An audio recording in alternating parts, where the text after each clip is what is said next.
Hello and welcome to the Center for LGBTQ and Gender Studies and Religion here at Pacific School of Religion in Berkeley, California. Welcome to the fifth Lavender Lunch of this semester, our last one. And we're really proud and privileged and pleased to welcome Professor Chris Finley, who will be speaking on queer Indigenous thrival, remembering our histories and ancestors.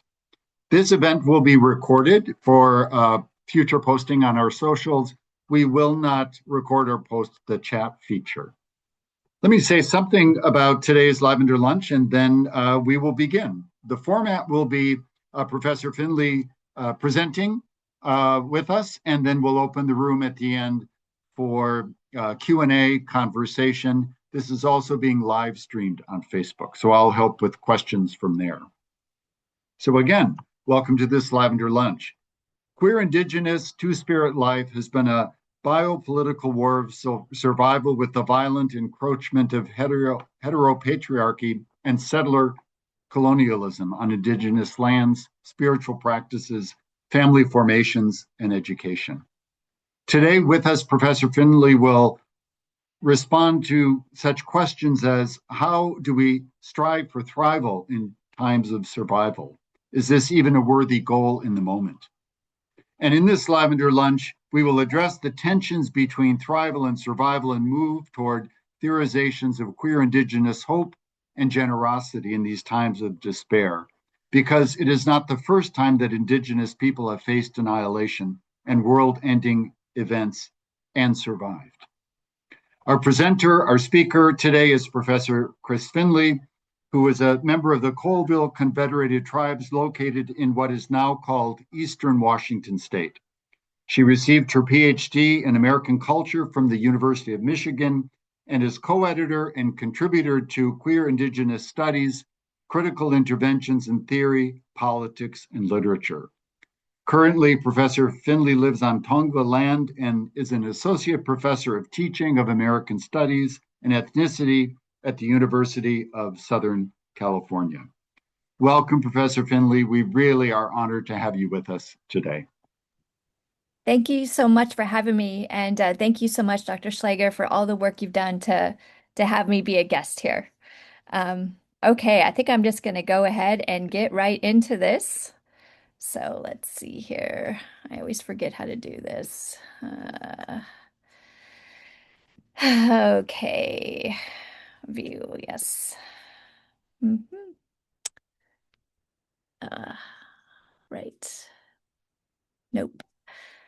All right. Oh yeah, slideshow. Is that right? Yeah, Yes. that's it. Okay, thank you. See, I'm used to teach. I used to teach on Zoom all the time, and now I rarely do.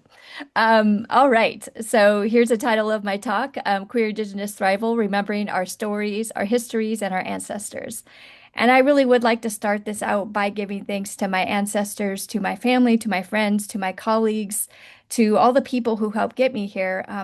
I think one of the important things to do, especially to kind of counter the academic industrial complex, is to always be reminded of how much work and support it takes to keep us here, because it's really easy to get involved in that individualism, like I made it here by myself and da da da da da. But I think it's important for me, for myself to remember that and try to keep me a little humble.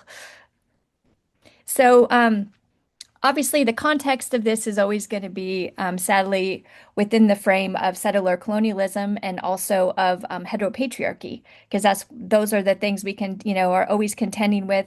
And in my work, I argue very much, against, or thinking about heteropatriarchy and how it's connected to settler colonialism. Because in order to get rid of settler colonialism, we absolutely have to deal with heteropatriarchy.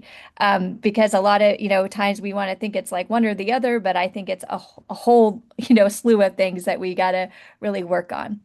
So one of my favorite books and what helps keep me in the academic industrial complex and try to have a more sane frame of mind, because, this time right now is so intense and it's been a very difficult semester for students, for obviously for staff at, Dornstein, USC, and also, for professors and everyone, it's been with the political climate and then with, the university kind of falling apart and being very, complicated place to be right now. So, but to me, the context of colonialism is always important, even though I'm going to talk about things in order to try to counter that. So, The Undercommons is my favorite book, and I'm just going to read this quote. So, Fanon, according to Moten, wants not the end of colonialism, but the end of the standpoint from which colonialism makes sense.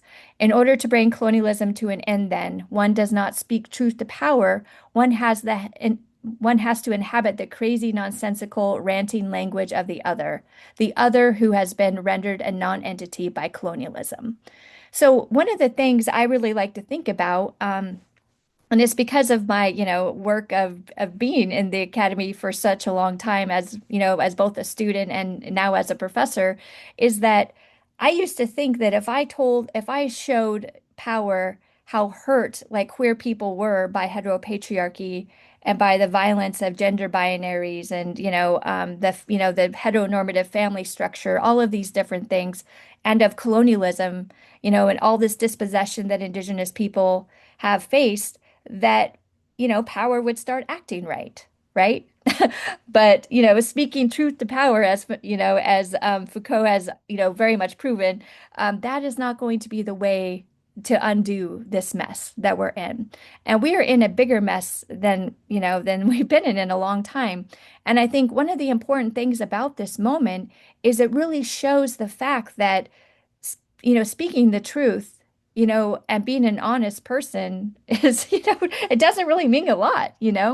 Um, and I've also, just to move it along here, I've been thinking a lot about history. And even just the way like different books, different ideas have absolutely informed my thinking and really changed my whole perspective on things. Because when I stopped trying to speak truth to power, again and again, like showing, power, how much it's like hurt, queer Indigenous people, and start thinking about what do we want? That's a very different question. And another thing I had to do, and this book, it's a novel, right? I'm not even talking high theory here, but Silko Ceremony has really changed my perspective on so many different things. Because from this quote right here, um, so we have always come back to that, don't we? It was planned that way, for all the anger and frustration and the guilt too. Indians wake up every morning of their lives to see the land that was stolen still there within their reach, its theft being flaunted. And the desire is strong to make things right, to take back what was stolen and stop them from destroying what they have taken. But you see, Teo, we have done as much fighting as we can with the destroyers and the thieves, as much as we can do and still survive. So one of the really important things for me to think about in terms of this quote is to, when because I think it's very important, and I will always be mourning the loss of land, right? The loss of traditions, the loss of culture, all these, different things that Indigenous people have endured and continue to endure, but also to start thinking about how can we start fighting, thinking, caring about each other in a very different kind of way. Because if I get stuck in just the loss, or what Moten and Harney call in the other comments, just the against, just reacting in that way, then I'm not going to be thinking about what it is that queer Indigenous people want, what we need, like how to heal when the person who's caused the injury is not going to be part of that healing. So what do we do then?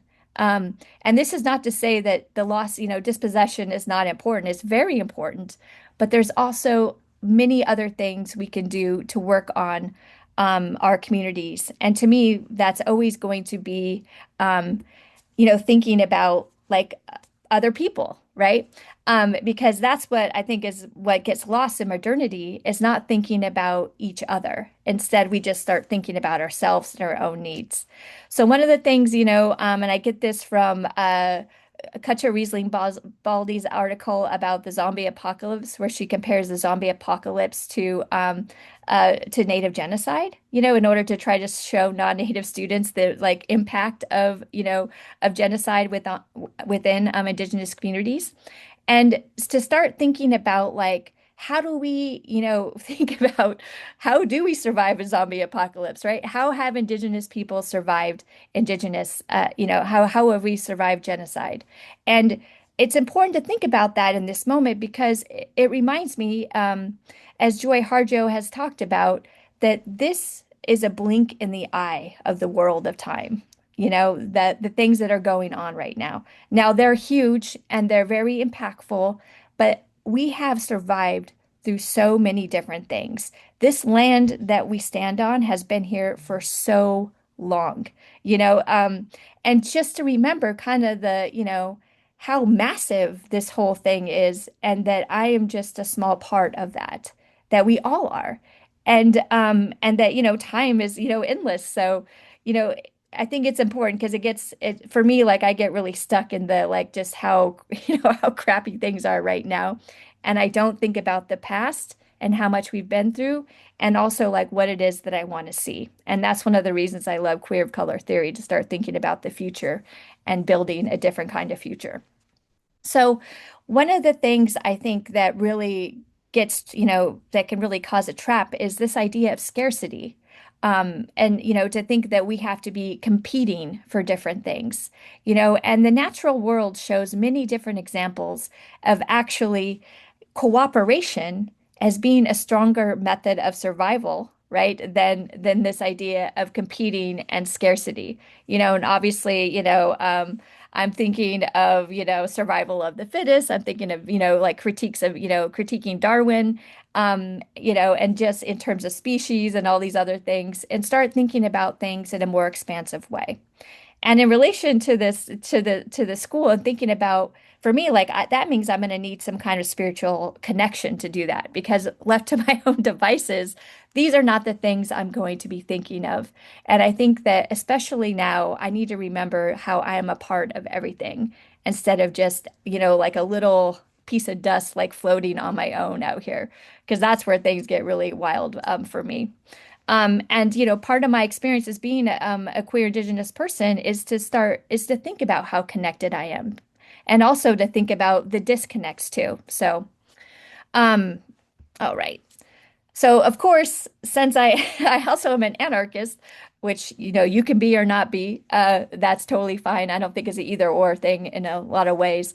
But one of the important things for me about anarchy, that I've really started thinking about in terms of the work of, thinking about heteropatriarchy in Indigenous communities and within all our communities, within our families, is that this is work that we can start doing now. If we start thinking about queer Indigenous people as sacred people and as important parts of our nations, instead of like, thinking about, oh, like, well, queer Indigenous people only came about as a result of colonization. No, that is not true. There are long histories of queer people in many of our different nations. In our traditions, like throughout, the United States, and obviously in many other Indigenous communities, throughout the world. And I think it's really important to state that, because that was one of the big resistances I got in the work when I started doing queer Indigenous studies, is that people would say, in fact, this is one of the reasons why I started doing this kind of work, that, oh, like queerness is a result in Native communities is a result of colonization. And I'm like, no, there were queer people before that. So, and I will talk about two-spirit people and other, ideas about that. And obviously, with a lot of Indigenous languages being lost, and also with the imposition of Christianity, and the way it was imposed, right? It was like often violent. Is that meant that a lot of Native people could not, like we were trying to conform to these white heteronormative families, right, in order to try to escape the violence of colonization. But we see that that doesn't work. And so the reason I talk about anarchy is to think about like the ways that we can actually start doing this important work of, really critiquing gender norms, homophobia within our communities, and start doing those kinds of work, like that kind of work now. And, we don't need a government grant to do that work. We don't need permission, right? Because we're sovereign nations. and that this is work that can begin like, like now, and because I also think it's important, like all these lawsuits going forward, and different ways to fight the state, to change laws, all these different things, that can also be work people are doing. I'm not against that, but also that there's a lot of interpersonal work that can also happen if we really think about like ourselves as a community like together. And to me, that's like a huge part of anarchy.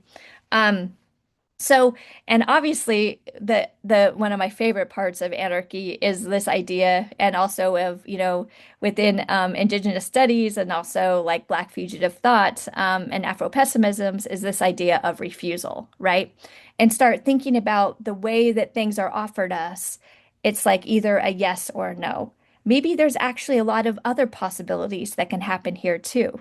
If we start not thinking about needing the state to intervene on our behalves. And I think for me, one of the parts about being Indigenous is that I'm always going to be critiquing, the state, because even the way that we're recognized is very colonial and problematic, as, Glenn Coulthard has argued very well in his work. That, and when we get stuck in just thinking about, getting, federal recognition, instead of thinking about our relationships between each other and what we can do to improve those, then we just get stuck in just thinking about the state instead of thinking about each other.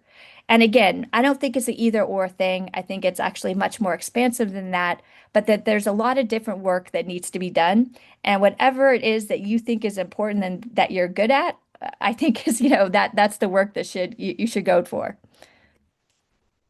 And one of the really important things I just really want to recognize, because some of the work I've been doing now is really thinking about how amazing, how much change has happened in the last 20 years.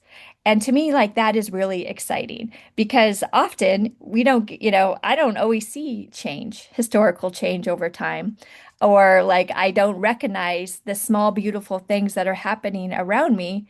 Because, I want, maybe the defeat of our president, or, I want big things, but yeah, or, ice away, or, okay, I can go into all these things, but, but also just like recognizing the fact how special it is. And this is not obviously just for Indigenous people, but for a lot of queer people, having queer elders is so important, and I know that it has really helped me just to remind me, obviously, the big thing that I'm not alone here, and that there's also elders to look up to, because my idea about elders is that, you earn elder status. You don't just get it because you're older, but because you're a person, who I want to, model, right? Or, I see a life that I want to have, or a life that is possible. And to me, like that is such a beautiful thing.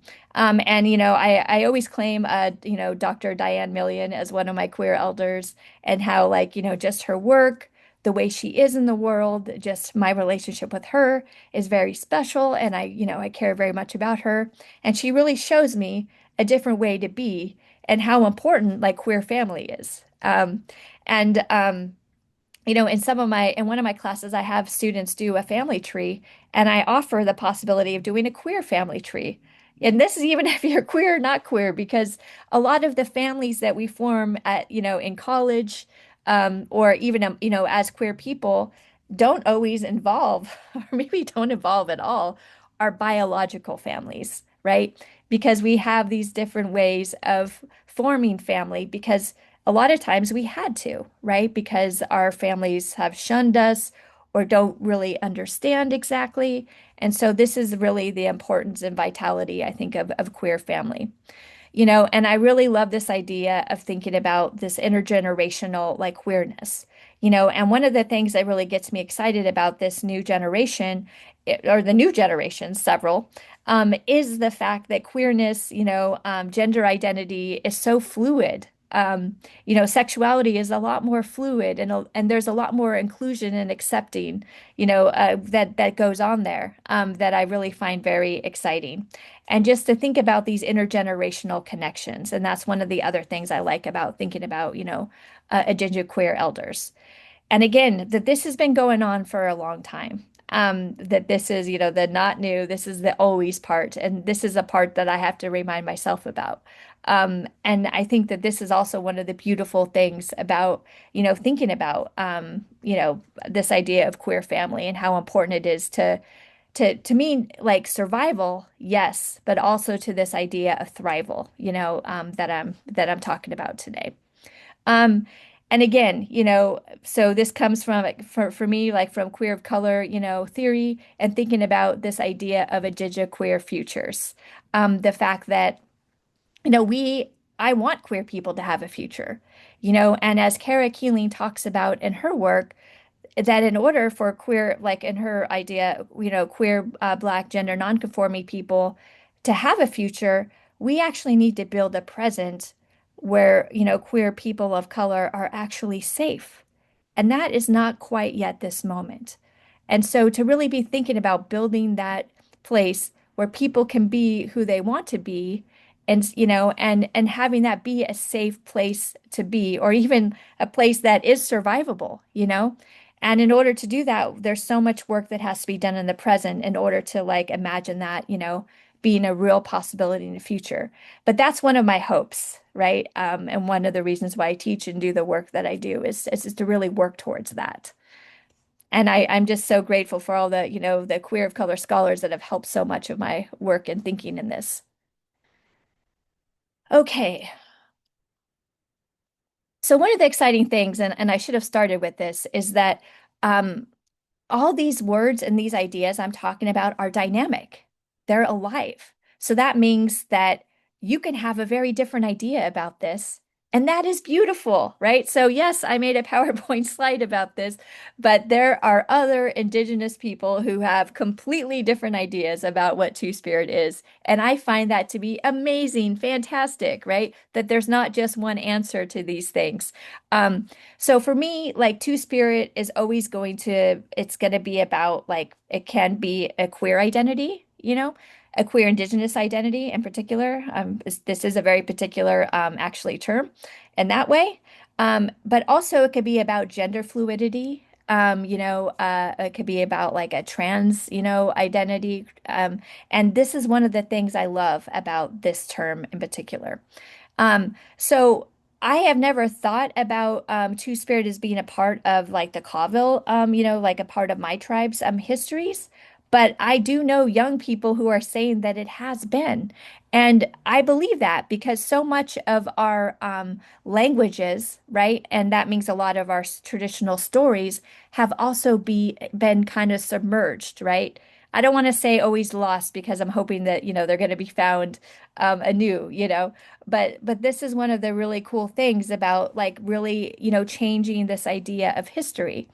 And we see how important history is right now because of the fact that, obviously the Trump administration has been trying to erase people of color, and like literally attacking trans people, trans communities, um, and trying to erase these histories and history of women, like so many of these histories from the archives.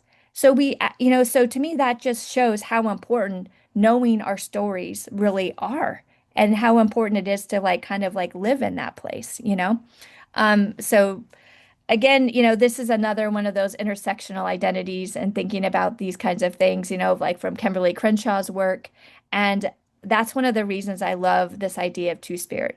That for me, in particular, it is about Indigenous people, right? And, whether that's a gender identity or a queer sexuality identity, that's open, but it definitely is more of an Indigenous identity. Okay, so one of the things I write about in my own work is this idea of queer Indigenous nationalism, because I've always thought maybe this is because I was an ethnic studies major to start with.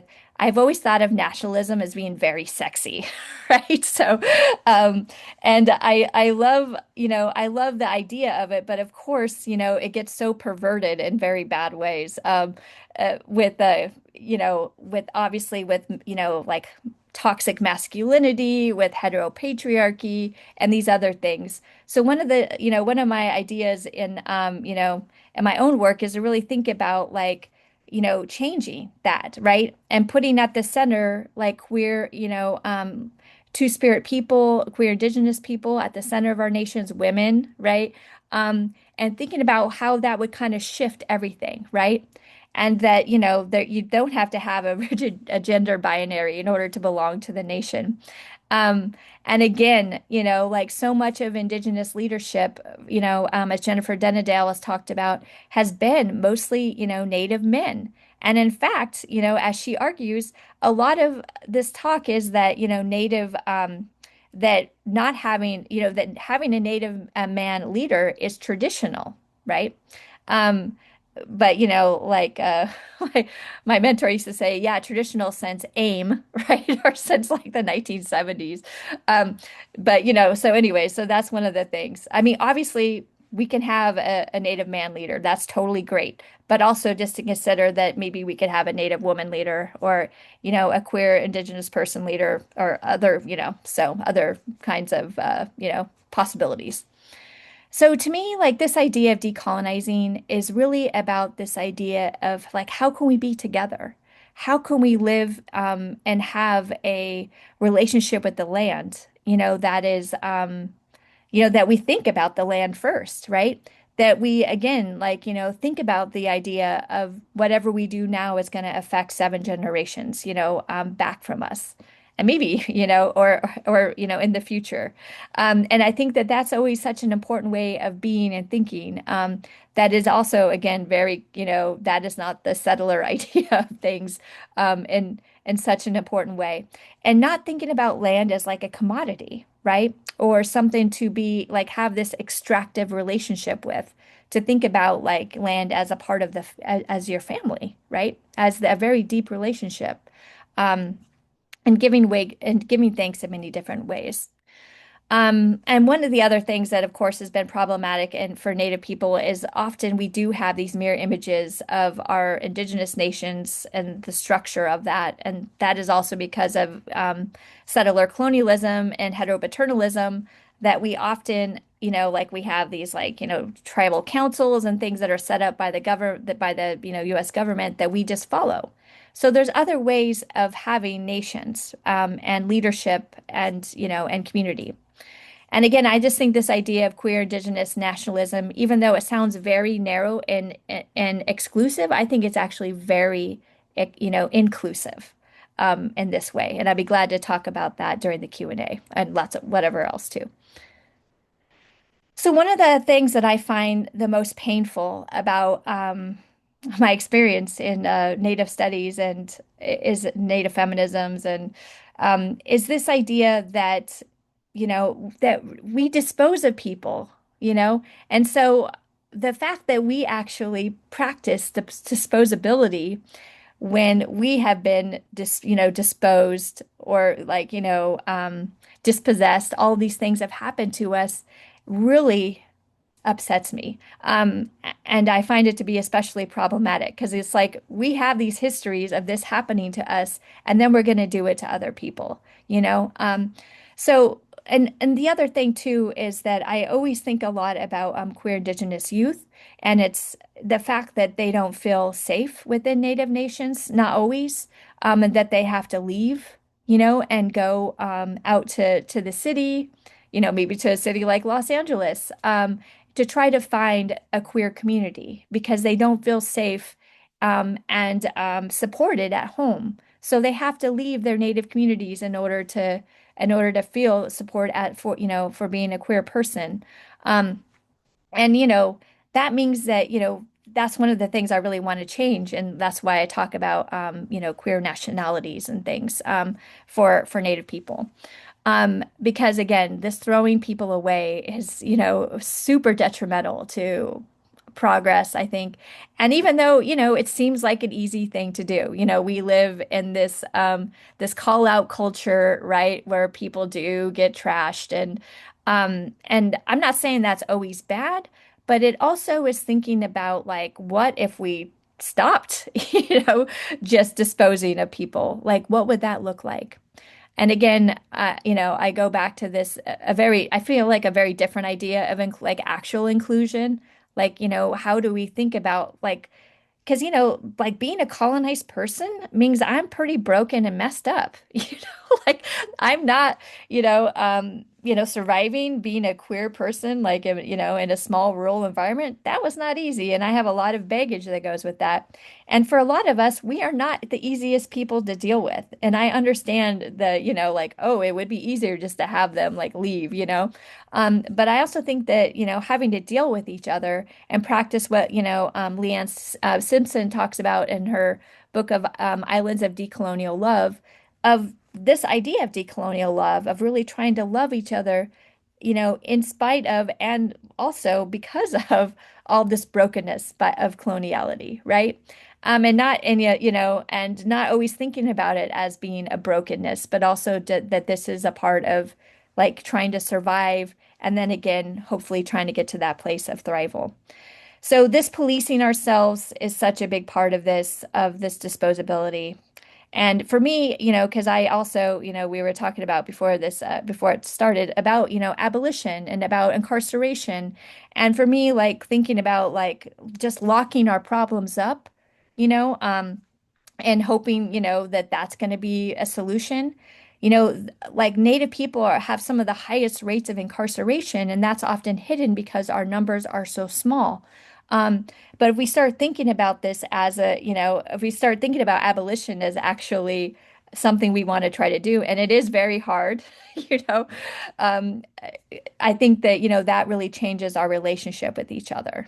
And not just thinking about throwing people in jail or making, like these really, punishing laws, but a way of actually, being together in a very different way that completely demands accountability. And part of accountability is responsibility. Because one of the things I talk a lot about in my own classes is like really critiquing this idea of just like rights. So, what if we start talking about responsibility and accountability instead? That actually really shifts the dynamics and conversations about things, because being responsible sucks, right? It's hard. And especially when we start thinking about being responsible to each other, because that means that we have to think about each other and what each other might need and start asking people like what they need, right? And again, as you see here, one of my favorite scholars is Fred Moten, and I always think about like we owe each other everything, as a starting place. And like he talks a lot about debts and things like that, and I think that is such a beautiful way of thinking about this idea of being together.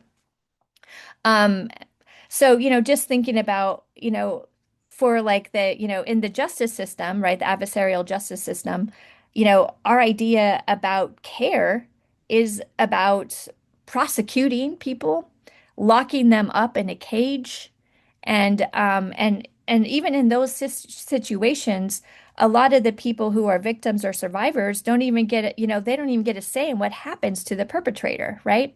So these things, like, there's not a lot of responsibility in these systems. And I think it shows so much when we have a system where if somebody is wrongfully committed or, convicted of murder, and then they can't even get out of that cage, it takes so much. Like the system cannot admit that it was wrong, right?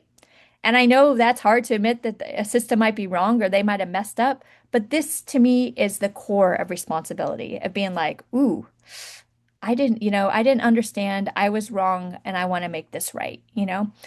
So I think that that is often a big part of this. And like again, as I've said before, I think for me, in order to try to practice these ideas, I definitely need to be grounded in spirituality. And for me, that could be a spirituality of whatever you choose. There's not like I'm not pushing, but I think that this is actually such an important part of this moment that we're in, particularly. Because faith is, we need a lot of faith. So this is, something I always run by, and I just have this slide and I think one more, maybe two. So just let you know that this is almost done. But this idea of care, I think, is really central. And especially, thank you for those who are here, because I know coming at the end of the semester is really, really difficult. And it's a hard time for us right now. But I always think about how are you taking care of yourself right now? And then what could we do to care for each other? Because sometimes, I don't even have it in it to care for myself. And it really is so nice when people just ask you, like, what do you need, And for me, this is the part of thrival, right? This is such a big part of thrival and not just survival. Because one of the things about survival is just getting caught up with the daily, every, like of trying to pay, hustle to pay rent, hustle to get food, which are important hustles, essential, survival things. But then it's like, then forgetting about like this idea of care, for each other and what actually is important. And to me, the most important thing in my life has always been relationships, whether that was in undergraduate, graduate school, or even as a professor. And I think this idea of gentleness with myself and with others cannot be overstated, and it's also very difficult work to do if you've ever tried to practice that.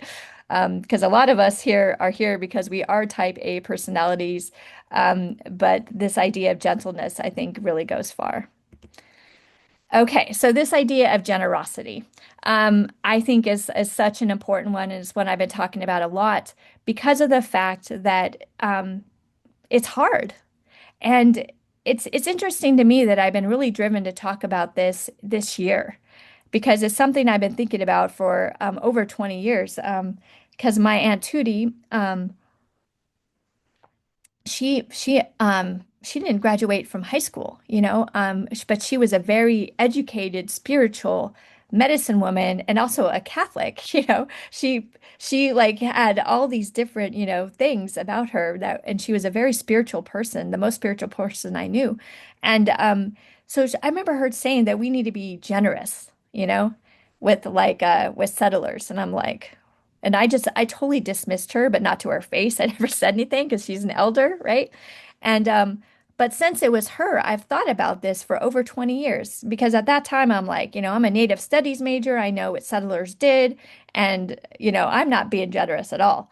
But but I kept thinking about that, and because I always thought that if because I'm like, man, if Native people wouldn't have been so generous, we would have maybe, survived, which we have survived, but maybe we would have done better with guns or something, But but the thing is for me, like being generous is such a huge part of being Indigenous. And that's not why, we are in the, that we got colonized. That's not why.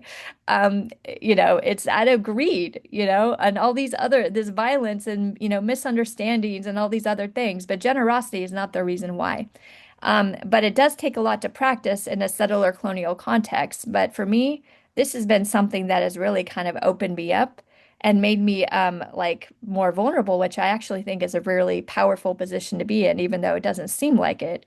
Because I always thought a powerful person is a person out in the streets, like, got their gun, got their really cool outfit on and fighting the power. But sometimes it's just being kind, you know? And so I've really had to change that. And people like Michelle Jacob, who's this amazing Yakima woman scholar, has really shown me that this idea of gentleness and generosity is actually a very powerful way to be in the world. And, again, having those models is always so important. Um, so again, not forgetting the violence of settler colonialism, but just thinking about ways of being caring with each other. Um, and again, I actually think that, generosity has actually saved us in so many different instances, and that it's an important thing to try to, implement. And I also understand if you don't want to do that. I'm not even gonna like argue with you. Or we could talk about it, but I understand. And because like, again, I resisted this for a very long time. And I do, again, this is another thing that requires a spiritual connection to the land and to the universe because this is not an easy practice.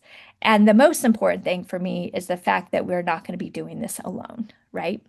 And that is the key to all of this. And one of my great spiritual advisors always says, I'm better here with you than I am on my own. So this idea of thrival, is letting go of these things that don't serve us, but also know that a lot of things that we have are also important and good to protect, because there's this idea, as a queer Indigenous person that, ooh, I'm very colonized. I don't have anything to add, but Native people, we have survived so much. We have so much knowledge about how to survive in impossible situations to share. And I think it's important to think about that, like what we do have. Again, kind of going back to that Silko slave. Um, And, again, to start, because, again, being in the academy, it's hard to be here. And a lot of us have learned to survive and thrive in places that were not meant for us to be in and that were not wanted, being a queer person, all of these things. But to me, it's like so much more important. So, and this idea of rebuilding something else, that we have to like imagine together. So this is just a thought I want to say, to end it on, because I think education ideas, awesome, important, but I think our experience and how we practice these ideas is actually the things that can actually change the world.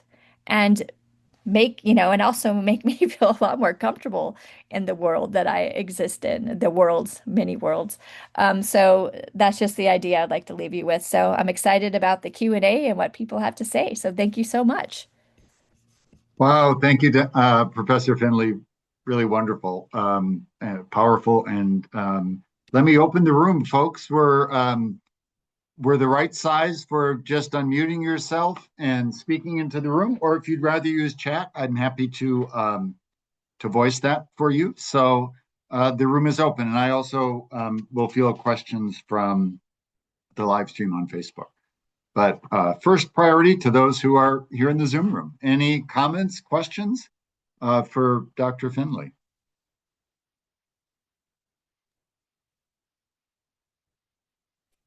Yeah, hi Bernie. Dr. Finley, Hey, thank you. Ben. That was a rich presentation with just so much and so much that hit me in the heart. And I was thinking, even when you started by talking about humility, right? And things like humility and care and gentleness and generosity, which I think are the most queerest of ways of being, right? And not really valued Right. in the academic industrial complex or even in religious circles. Mhm. I know, to humility, particularly like in a Black male context, is considered weakness, right? So when you talk about going beyond education to practice, how do we do that? How do we begin to change the language and change the thinking around those concepts? I think it's even maybe by what you're already doing, it's just being that way, you know? Because to me, like, oh, I have many ideas and opinions and, and all of these kinds of things. But then it's like, what do people see me do? Right? How am I? Like, am I talking all these things and then like being a person who doesn't want to give any A's or, like who is really rude and dismissive of students, or family members or, or people like, and I think that that's actually like a really good beginning, but it's also a very difficult one because, as you're saying, these actually buck a lot of the things that I actually ever wanted to be. Because I always wanted to be like a hard butch, right? And clearly, that is not what I am. Um, and it took a long time to like let go of that idea just for myself, So I love hard butches, but I am not one myself. So, um, and I think so much of that is just getting, discarding these things about myself that actually just don't work and just trying to be who I like really am. Um but we also, to me, that will always require the support of like the universe and also like friends, right? Because like we can't even do that work alone because like you're saying, people will humiliate us, they will, dismiss us, and that is very painful. And and I think it's always important to have a community that go and, to have friends that you can go and talk to about those things as well. So you're not just on your own. But I think just even having that example is so important because I just know the examples that have really influenced me the most, and they were never people who talked about it. They just were, you know? So thank you. Anyone else? Again, feel free to speak into the room.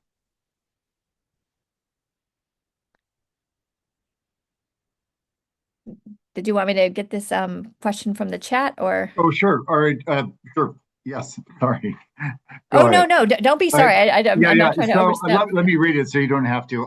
This is from Rob. Thank you, Rob. How are your work and your ideas aligning with queer Indigenous people and communities outside of the US? Who is doing the work? Yeah, I mean, I will say that one of the things I love about Indigenous communities, about queer Indigenous communities, about queer communities, is we are all so different. And we all have very different ideas about what should happen. And I actually love that, you know? There was a long time when I wanted us all to think the same and we should have like really good, like strong, like politics and people do, but they might just not be the ones that I about or whatever. Um, so I think that even so, what I'm trying to say is even within the United States, I don't think my ideas are going to be necessarily like, yeah, but you know, some of them might be. And then certainly outside of the United States, I think it gets very different, right? Because the different regimes and man, and devastation like wars that are on right now, um, that people are dealing with are way like survival is hoped for, right? And to think about trying to practice survival or thrival is, like I don't think that's really a thing to be promoting. I think because survival right now is very, very hard. Um, so I think it's wild and varied. I mean, I've definitely had people like from the Pacific because I know people in Pacific studies, Pacific Islanders. I really relate a lot to their films and movies. In fact, I should have mentioned Kumahina when I think about queer Indigenous elders. Like so many different, Kanaka Maoli, Hawaiian movies in particular, and theory has really been speaking a lot to me. And even though a lot of that stuff is can be said it's within the United States, they would not want me to say that, right? Because they're trying to fight U.S. imperialism and where they're at. So I think there's going to always be some resonance, but also there's going to be a lot of disconnects and things that are different. And even in terms of Pacific, like, because I always thought, oh man, Pacific, Pacific Islanders should just come on into Native studies. And it's like, but you're not going to try to make that a safe place for them or a place for them to land where that actually makes sense instead of just trying to brain them in without doing any scaffolding. So again, in building alliances, thinking about things across borders, it's always going to be very difficult and complicated, which is a lot of the times why we don't want to do that kind of work because it's very hard, right? And to know that I'm going to be wrong and I'm going to misunderstand and I'm not going to understand different things about different cultures that I don't know about, because that is always going to be the problem of dealing with you know, even like plains native people in the United, like in the US or, yeah. So even the variances like among the US, like the 48, like there's a lot of variance there. And then even in Canada, right? They deal with different First Nations people deal with very different issues than we do. Similar, but not all, not all the same. So yeah, so there's a lot of things that are, because I know I've read queer Indigenous work from different people around the world, and some of it really rings true. And then some of it is stuff like I'm like, I have work to do and more things to learn. So thank you for that question. And this comes from Cynthia on the Facebook live stream. What can I, as a Christian, do to be a genuine, spiritual, and respectful ally of Indigenous peoples who have been hurt so much by Christianity? Yeah, and what's interesting about that, and I should have went into this deeper, so thank you so much, Cynthia, for the question, is, you know, over half of Indigenous people in the United States are Christians now, right?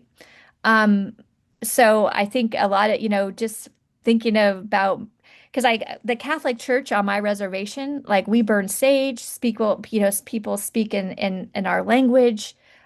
Like, so there's a lot of different ways we've also indigenized, Catholicism and Christianity in different spaces. Um, and that is like such a good question because I think it really depends on the context and who is, like who's there, right? Because I think even, for me, like um, just being acknowledged is super, important. But then also, like a lot of Native people, we don't like look what Native people like you think we're gonna look like. Like we don't look like Pocahontas, like a lot of us, because Native people, we are very promiscuous people. Not all of us, of course, but like we've done a lot of or maybe I should say we're race traders. So we like a lot of us are mixed, and then of course we have this genocidal blood quantum idea, going on, and so a lot of us might have like low like blood quantums. I mean, technically, with this whole scientific racism thing that goes along with that, and we might not, people might not even know that we're native, and so just always be thinking about like the different levels of these different things. I think is hard.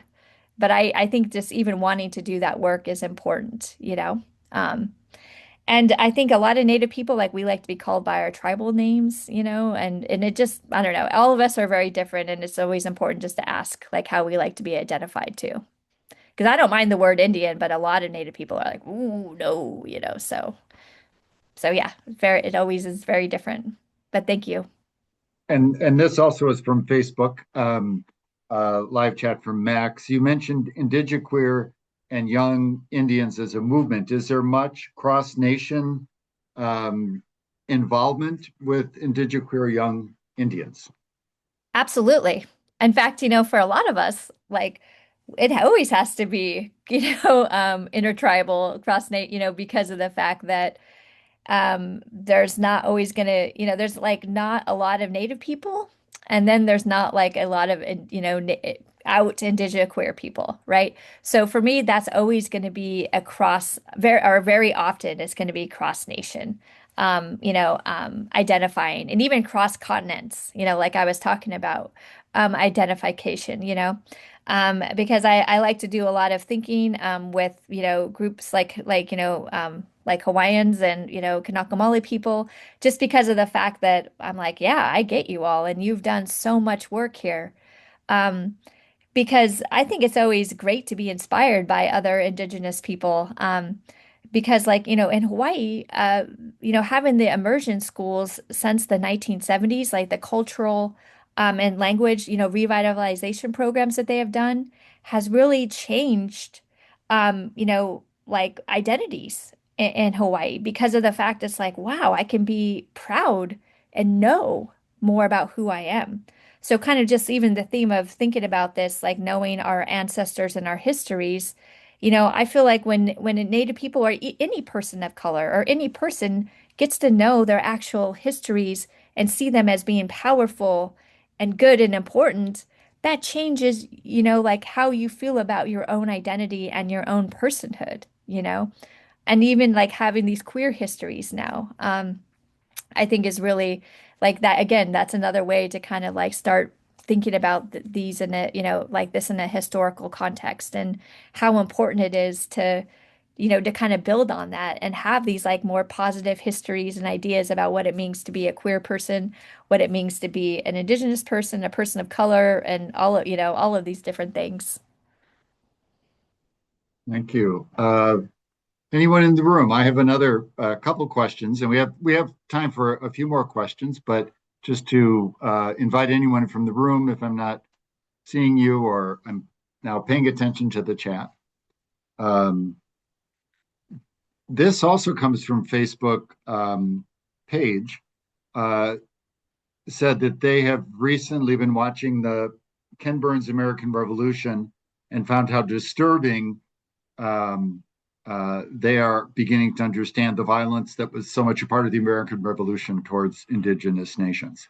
Yeah. Paige is wondering if you've seen it, or I guess the series, or Yeah, I have not seen that. I'm trying to think, what is the name of, oh man, I'm trying to think of this other Indigenous series that I've seen. And I actually I use it in my own in teaching. Because like one of the really important things about it is, well, actually just basically we are not supposed to know anything about Native genocide, right? And now they're saying, okay, now we can't teach about that at all in schools, right? And then we can't teach about slavery. Like we're just going to try to pretend everything has always been like excellent or not as or just we're just going to be white supremacists. I guess really that's what they're saying, in my opinion, just my opinion.